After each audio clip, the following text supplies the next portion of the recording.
馬生你好，我哋係 ICAC。你涉嫌向街邊嘅阿婆索取賄賂，一杯奶茶同埋2個蛋撻，我哋要拘捕你。而家唔係事必要你講，不過你所講嘅一切都會成為呈堂證供。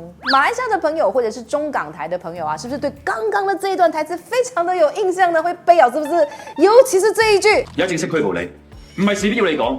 大所講嘅將會成為呈堂證供。其實這句話呢是米蘭達警告 （Miranda Warning）。有興趣的朋友呢，可以去 Google 來找一下啊。不過呢，我們今天的重點呢，不是這一句台詞，而是會說出這一句台詞的單位之一 ICAC。ICAC 又關我們馬來西亞人什麼事呢？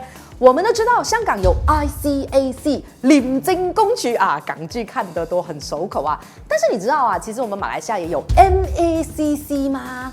而且這個 MACC 跟 ICAC 不單止名字很像而已，馬來西亞的 MACC 確實是跟香港的 ICAC 取經。那你是不是會很想問說，是啊，跟人家學的啊，那該學的都學了，為什麼我們馬來西亞的貪污問題好像還是很嚴重的嘞？好，那，這不是我們講的啊，是 MACC 的主席Azam Baki 自己公開承認的。甚至啊，在幾年前呢，他還跟媒體舉例說，馬來西亞呢有一些工程呢比實際價格貴20%，而這個20%呢不是利潤，而是為了貪污。比如1億令吉的工程，其中呢就有2000萬呢是用來行賄。那為什麼連反貪會主席都可以說出如此具體又如此公開的貪腐秘密呢？今天就讓我們一起來了解跟 ICAC 很像的 MACC， 或許呢我們就可以從中找到一些問題的根源。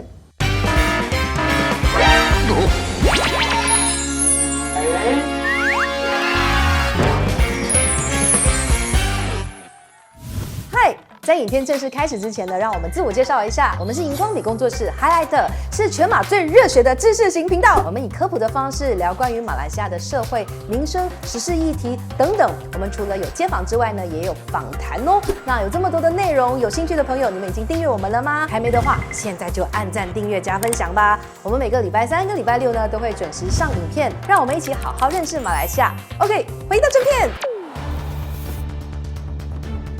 其實呢，大家都知道，馬來西亞的貪污問題啊，一直都是存在着的。所以呢，這10幾年間啊，政府也一直很積極的想要推動反貪政策。比如爆發 1MDB 之後呢，政府已經成立了 GIACC， 也制定了 MACP， 更推出了 IPCC。現在呢，還考慮把這個 MACC 交給了 EIAC， 這樣子才可以呢強化這個 OACP。要不要重複一遍？大家來挑戰。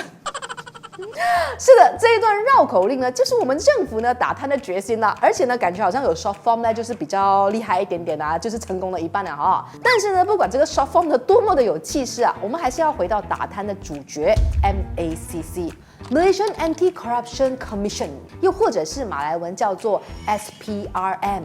早在60年代呢 ，MACC 的老祖宗就只是首相署的其中一個反貪小單位。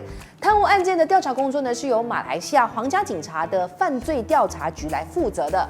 直到了1967年呢，政府為了要整合打貪的工作，內政部呢才決定成立了反貪污局 ACA， 一個專門負責反貪的單位。1973年，國會通過了國家調查局法案，反貪污局呢也改名為擁有更多權力和職責的國家調查局 NBI， 正式成為內政部底下一個完整的反貪部門，負責調查涉及國家利益的案件。時間來到了1982年，馬來西亞為了更專業化打貪的工作及角色，再通過了反貪污法案，並將國家調查局改回 ACA， 陸陸續續賦予它更大的權力，例如盤問和逮捕公司部門的這個人員，甚至呢可以監視和凍結涉嫌貪污的資產。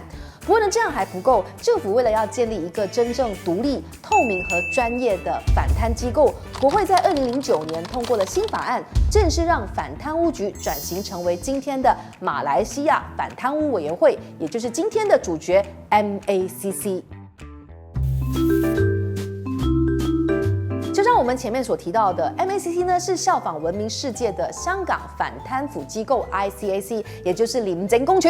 MACC 呢甚至呢還邀請了 ICAC 的前官員過來馬來西亞負責打貪的這個培訓課程。而 MACC 跟 ICAC 最大的共同點就是呢，馬來西亞效仿香港，為 MACC 設立了外部監督和制衡的機制，這是香港實踐了30年的成功模式。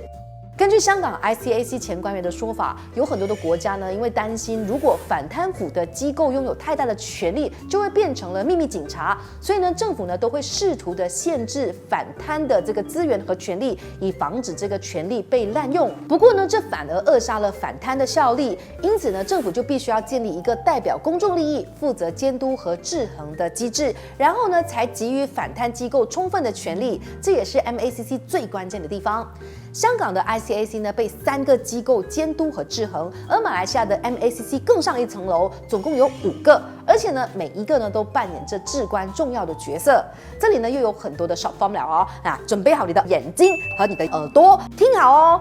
第一个呢是负责提供政策意见和系统改进的 ACAB。反贪污顾问团，第2个呢是负责处理投诉案件的 CC， 我想说是 email CC 嘛，email CC 它 ，OK，CC 是投诉委员会，第3是 CCPP 咨询与防范贪污小组，负责呢对外的这个反贪教育还有防范宣导的，第4是由国会议员组成的 SCC 肃贪特别委员会。负责监督 MACC 的表现。MACC 除了必须要向首相提交报告，也必须向 SCC 澄清和解释跟 MACC 相关的问题。第5则是重中之重的 ORP 运作评估小组。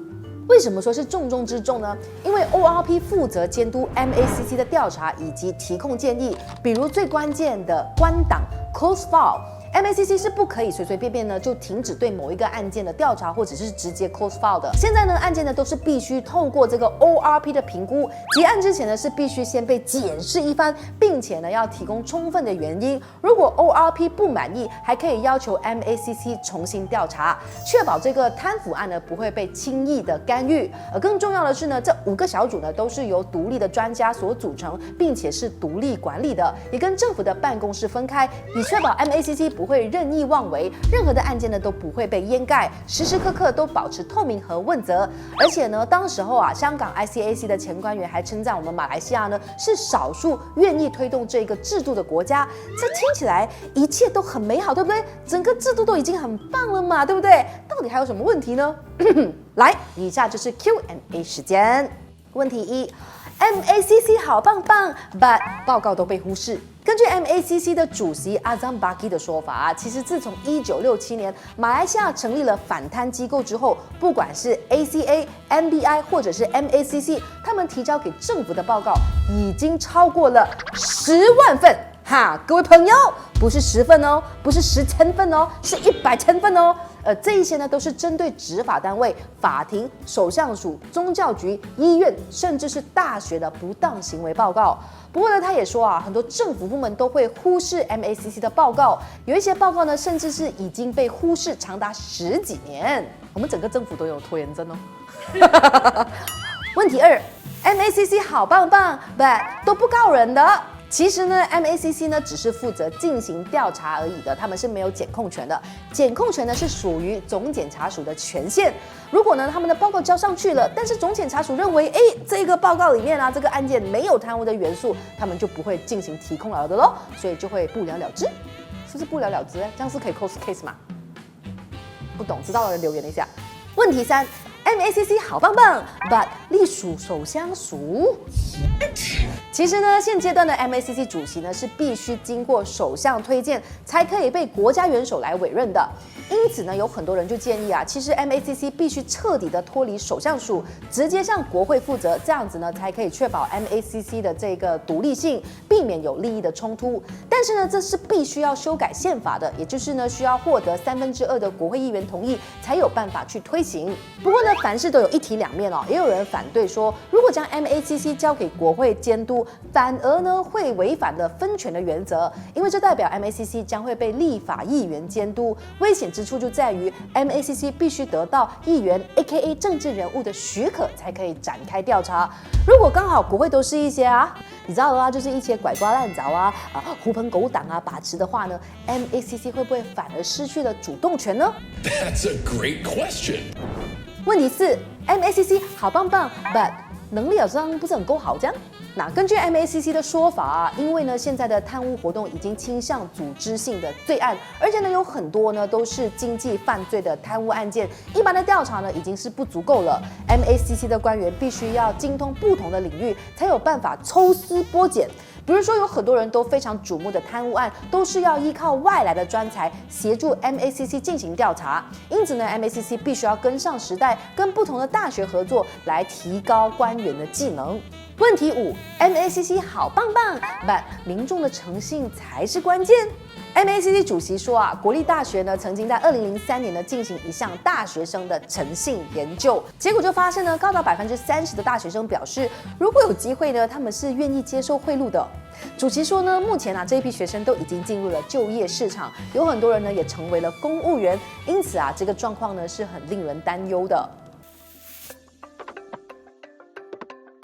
那马来西亚人呢，一直以来呢都以为说，只要 MACC 够强大、够独立、不受干预，马来西亚就不会有贪污的状况。其实这个想法呢，只对了一半，因为呢，打贪是必须要靠环环相扣的一整套系统的。MACC 只是其中一个齿轮而已。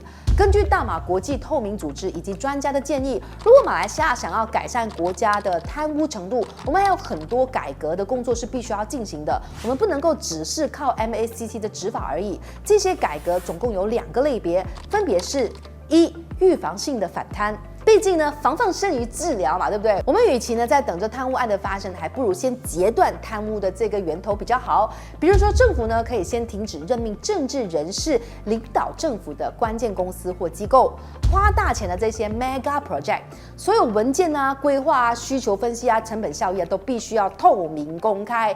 还有更关键的就是，所有的政治现金，也就是政党接受的 donation， 都必须要透明化。当然呢，还有最关键的，强制政治人物还有高级公务员公布财产。第2，遏阻贪污。如果马来西亚的打贪下不了人，那么应该呢，很多人都不会认真的看待贪污的严重性，对吧？我们要怎么去吓这些人呢？比如政府必须要向犯错的公务员呢问责，认真的对滥用职权的公务员采取严厉的行动，不能够随随便便的就说啊，我们只是买贵而已，我们只是买多了而已，这样子呢就给他们忽悠过去。而另外一个做法就更厉害了，政府必须要公布失败的 project， 增加透明度。政府呢是必须要解释为什么这些 project 会失败的嘞？那当初为什么要做这些 project 嘞？那还记得吗？我们之前就有做过了这个影片5大失败工程的 Part 1， 还出到 Part 2 Team， 还没有看的朋友呢，赶快去看，非常的精彩。如果我们强迫政府人员出来交代自己对自己的行为和决策负责，或许我们就不会有这么多的失败工程了。最后呢，则是很多国家呢都已经在推行的公共审讯 （public inquiry）， 比如说英国、加拿大、澳洲、纽西兰都会进行关乎公共利益或贪污滥权的公共审讯，让公众呢可以透过网络直播或者是影片，亲眼看到调查的工作以及挑战。因为呢，公共审讯啊，不单只可以恢复公众对于打贪的信心，也可以教育公众其中的责任归属，大家就会知道啊，是谁进行调查，是谁进行提控，是谁行贿，是谁贪了多少钱。这样子呢，也可以间接的鼓励更多人站出来提供证据，甚至举报贪污滥权的人。